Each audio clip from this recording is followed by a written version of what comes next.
Dans cette nouvelle playlist, nous attaquons un concept nouveau qui est relatif en fait à la théorie des systèmes et en l'occurrence au système causal, linéaire et invariant.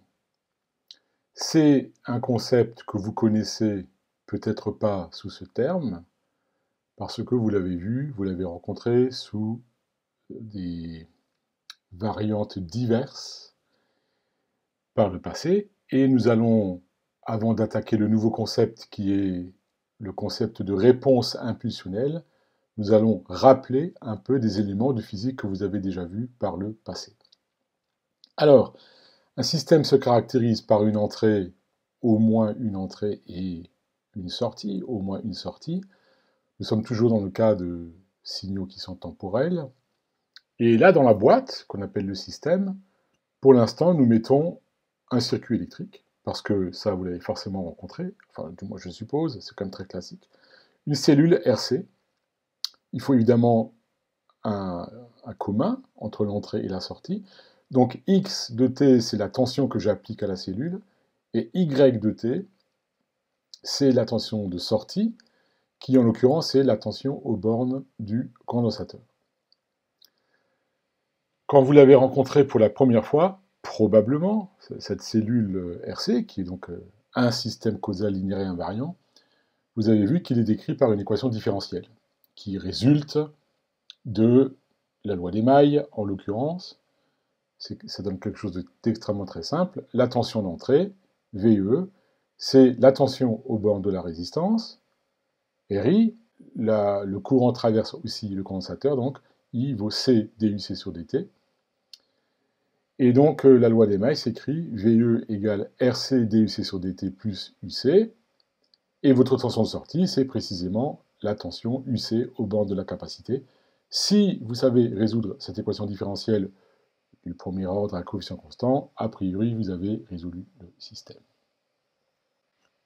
Vous avez peut-être vu aussi qu'on peut décrire cette cellule RC aussi par une fonction de transfert. Et ça, c'est relatif à ce qu'on appelle l'analyse harmonique, c'est-à-dire qu'il faut maintenant considérer que l'entrée est une fonction trigonométrique, qu'on représente de manière complexe, donc on écrit généralement VE bar, c'est classique, pour indiquer que c'est la représentation complexe qui correspond à l'entrée trigonométrique.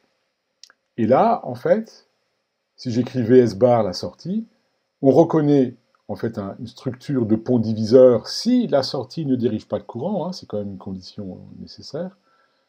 Et si on écrit VS sur VE, qu'on appelle la fonction de transfert comme étant Z de sortie divisé par la somme des impédances, on obtient directement la fonction de transfert comme étant égale à 1 sur 1 plus J RC oméga. C'est donc une seconde description de la même réalité physique, mais qui passe par l'analyse harmonique et par le concept de fonction de transfert. En fait, ces deux modélisations sont dites structurelles parce qu'elles supposent qu'on connaisse ce qu'il y a dans la boîte.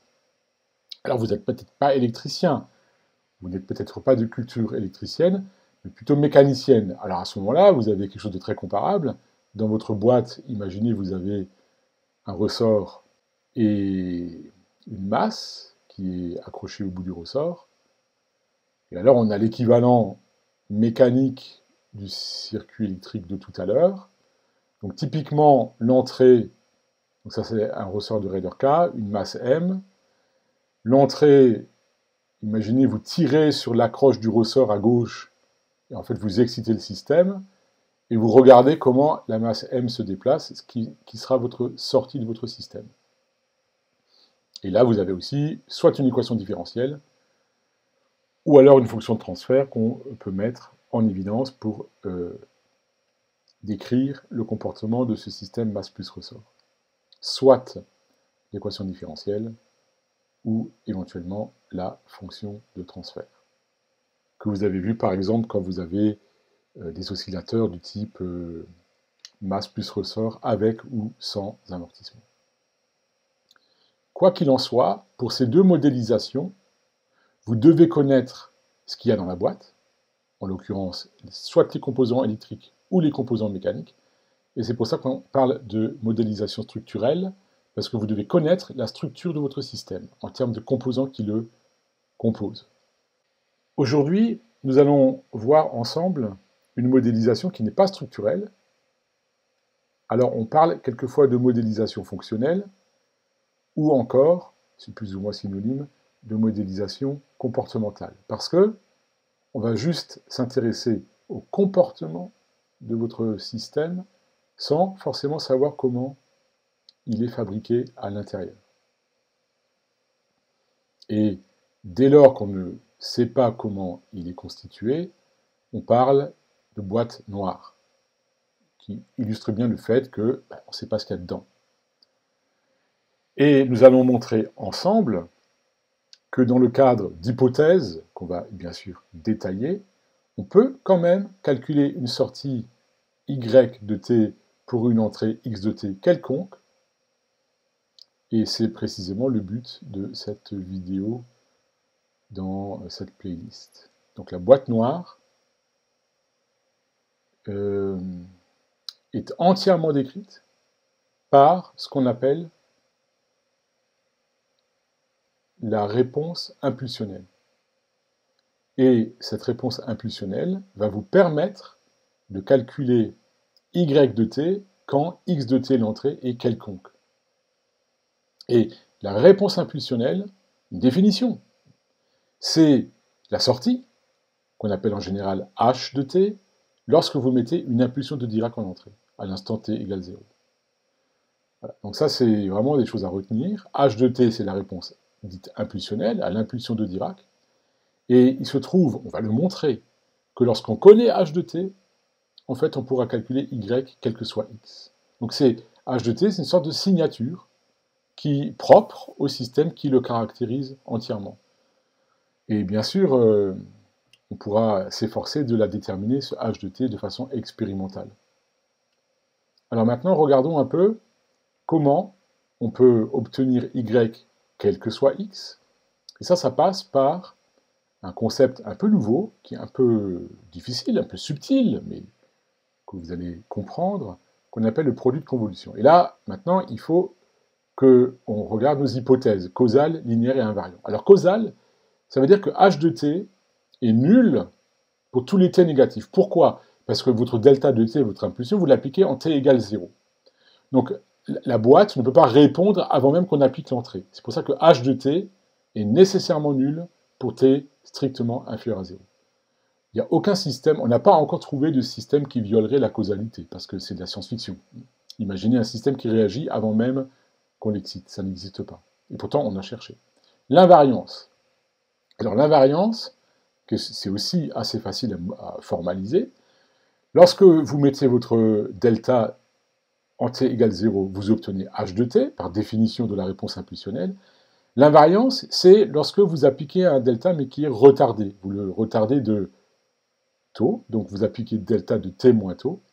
Et si votre système est invariant, vous récupérez en sortie h de t moins taux. C'est-à-dire que la réponse impulsionnelle est autant retardée que l'impulsion l'a été.